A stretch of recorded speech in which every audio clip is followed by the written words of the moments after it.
Okay, our first question comes from Wyatt. Once again, say your name and affiliation. Wyatt Wheeler with the Springfield News Leader. And Jasmine, congratulations. Just Thank you. thinking back a few years ago when you guys came away with the upset over DePaul, and just seeing the difference in the mood from the team there. Just how does the feeling for this one compare to what you guys did a few years ago? Um, I definitely feel like we felt like we were robbed last year with the whole COVID thing, and so we wanted to come here and prove a point. It's a great feeling. We know we have unfinished business to do. We want to get farther than we did 2 years ago, my freshman year in the Sweet 16, and just really go far. And our next question comes from Christy. Hi, Christy Reekin from the Associated Press. Could you just talk about that huge run you guys went on in the third quarter after they took the lead, and what do you think was the key to that?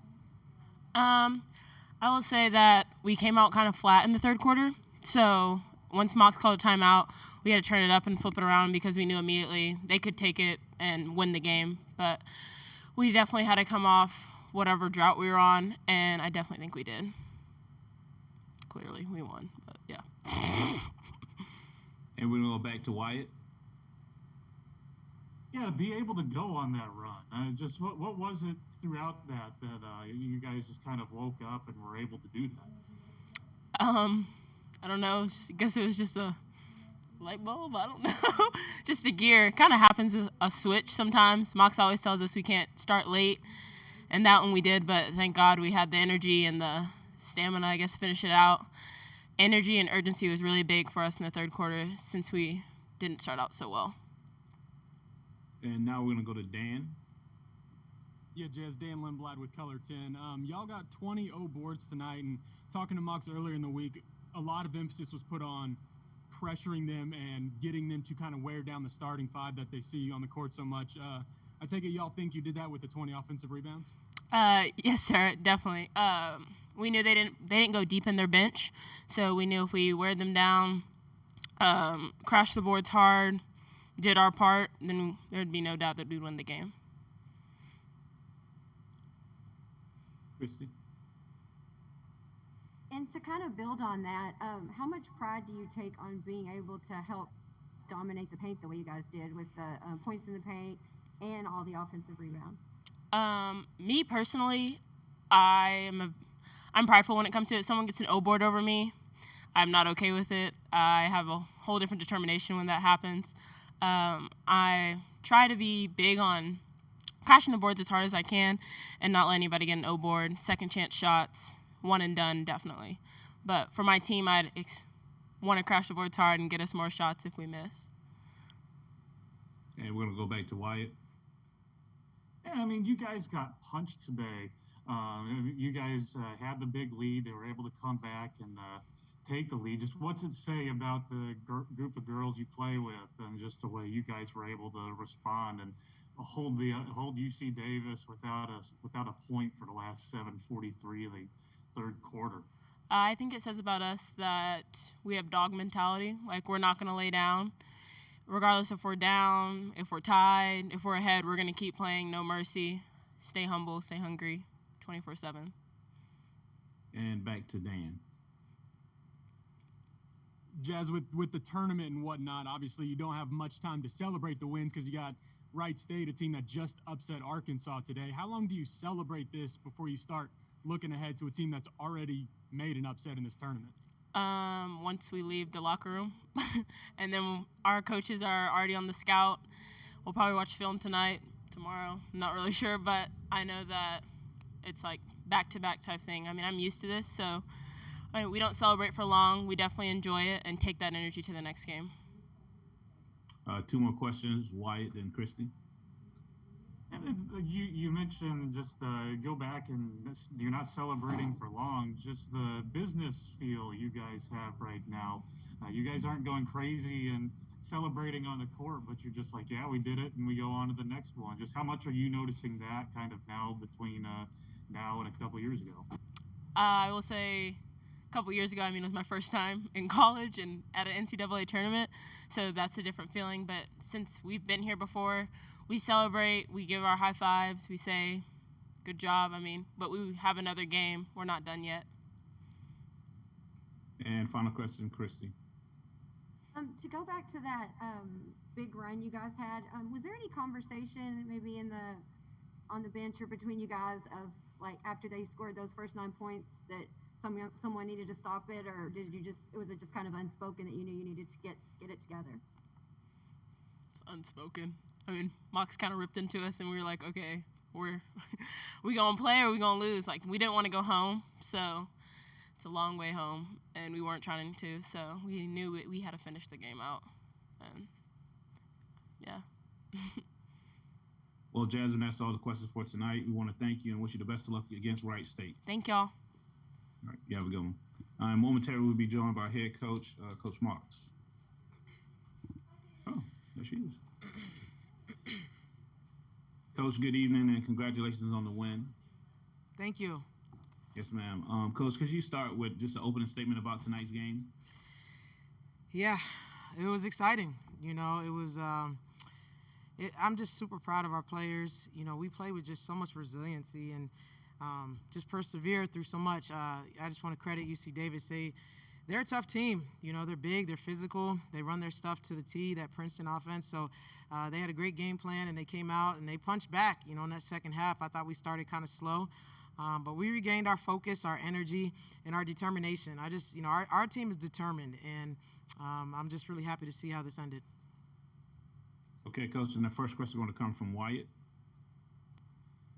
Wyatt Wheeler with the Springfield News Leader. Coach, just you say the resiliency and just the way you guys are mentally tough, and that you give up the lead there in the third, but just the way you're able to finish that third quarter, I know it's probably nothing you haven't seen before from this group, but just how special is that to see them do it here at the NCAA tournament?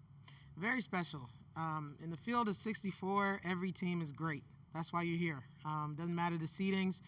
I told them before the game started, you know, you could be the higher seed, you could be the lower seed. The team that wants it more and the team that plays with more energy and can execute the game plan is the team that's going to win. Doesn't matter if we're the number 5 seed or we're the 12th seed. So I just was happy to see us weather the storm when we needed to, punch when we needed to, stay focused when we needed to, bring energy when we needed to, and just overall understand the game plan and where we needed to exploit some of their things offensively and defensively. So I'm just happy at, the way we executed. Next question comes from Christy. Christy Reekin from the Associated Press. Jasmine said you got on them a little bit whenever they allowed the first 9 points of the third quarter. And could you kind of tell me what you said to them at that point and how you were able to get them back on track to go ahead and win the game? I'll leave that in the huddle, but no. I mean, I needed to wake us up a little bit. I told them in the locker room we cannot come out flat, and we did. So I had to wake us up. I had to, remind them that we only had one game on our schedule coming into this game, and that was this game. So we're fighting for another game. We're fighting for another day with this season, with this group that we love. We truly love each other. We're a tight-knit group, and we've been on this magical journey, and we didn't want to end that. So, in not so many words, I said, they needed to wake up. We needed to play better. We needed to take some accountability in our defense. People were just going back door on us, popping for shots. We were blowing up defensive coverages. We were being lazy. We weren't rebounding. And then one thing that we put our stamp on every game is rebounding, and we weren't doing that. And they just had more energy than us. So, we just had to refocus after that huddle, and we did. Next question comes from Dan.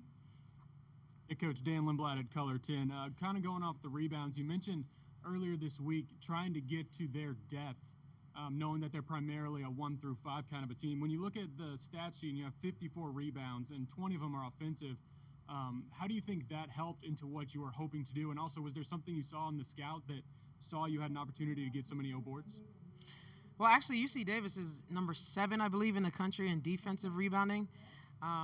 So I told them they're going to box us out, which they did early. I was like, that's going to be a point of emphasis for them.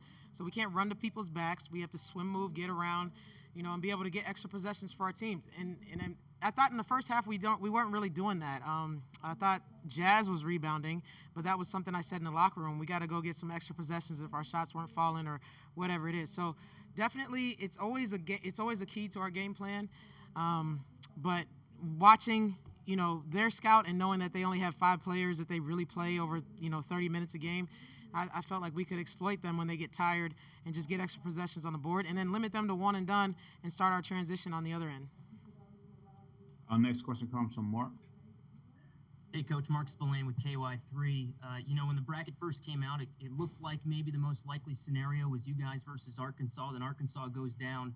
I could see how human nature might, have you sitting there saying, okay, well, there goes the other top seed. Did you feel like you guys had to combat that at all today? I mean, I told our players we got one game on our schedule, and that's the only game we need to think about, because if we try to look ahead and wonder who we're playing next or what's going on tomorrow, then tomorrow may not come for us. So we just need to stay present. I mean, that's been my message. That's always my message. Stay present, enjoy the journey, stay focused no matter who it is. And we don't play the front of people's jerseys.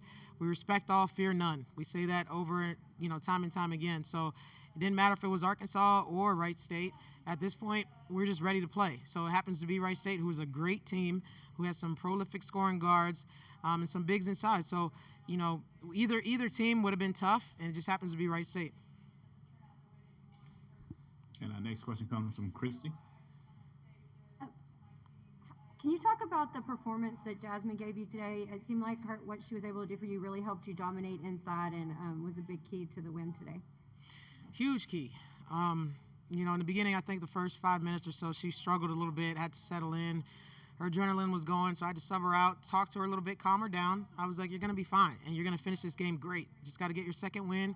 Told her a little bit how to, maneuver around that big kid, number 11, and just use her strengths, her versatility to our advantage. So I'm proud of her. I mean, 17 and 18 is crazy in the NCAA tournament at that. So that kid, she is just a phenomenal player. I think she's one of the best post players in the country. And then, you have Bryce, who also stepped up big for us. Bryce got downhill, put a lot of pressure on the defense, set people up, ended up with 18 and 8, I believe. So just really happy, our 2 leaders, that's our player of the year and our defensive player of the year, who really stepped up in NCAA tournament. Not to leave out all the other kids that played well off the bench. Ellie, Emily played well. Manning had some big plays for us. Abby J. I mean, it was a total team effort, and I just love our depth. I love our versatility, and I think that's going to carry us on. All right, we have time for 2 more questions. The first one comes from Wyatt. Yeah, Coach, what were some of the things you noticed there at the end of the second quarter and the start of the third that just your team wasn't doing that you needed them to just kind of wake up? Well, we weren't rebounding. At halftime, the rebounds were 24. We had 24 to their 21. I didn't think we were rebounding. I didn't think we were being aggressive. They run that Princeton offense where we call it meet and split. And when they were meeting, we were 2 people were going with 1 person and leaving somebody wide open at the top for a 3. So we weren't sticking to the game plan and just weren't clicking. We just, for some reason, we got up big and then we kind of settled and got a little complacent, and then we just got a little bit away from the game plan. So I just needed us to just play with a lot more energy, focus in, know our game plan, KYP, which is know your personnel, and do what we do. And then offensively, get back going in transition. I just thought that we were giving the ball up to them in transition, not making good decisions, rushing shots, things like that. So we just had to settle in and get back to us. And our final question comes from Dan. Coach, I know there are kind of some bigger goals on the horizon, but with this being your first tournament win as a head coach, just how special is that for you? It's special. I don't take anything for granted. It's definitely special, rewarding for sure. But everything I do is for these players in this program, and I'm just really happy that we got this win together. I'm happy that we get to live another day in this tournament and prepare for another team, and have a chance to win another game. And that's what it's all about for me. So there are bigger goals at hand, but the biggest goal is winning on Wednesday. Coach, again, thank you for your time. Congratulations on the win and good luck against Wright State on Wednesday. Thank you. Yes, ma'am.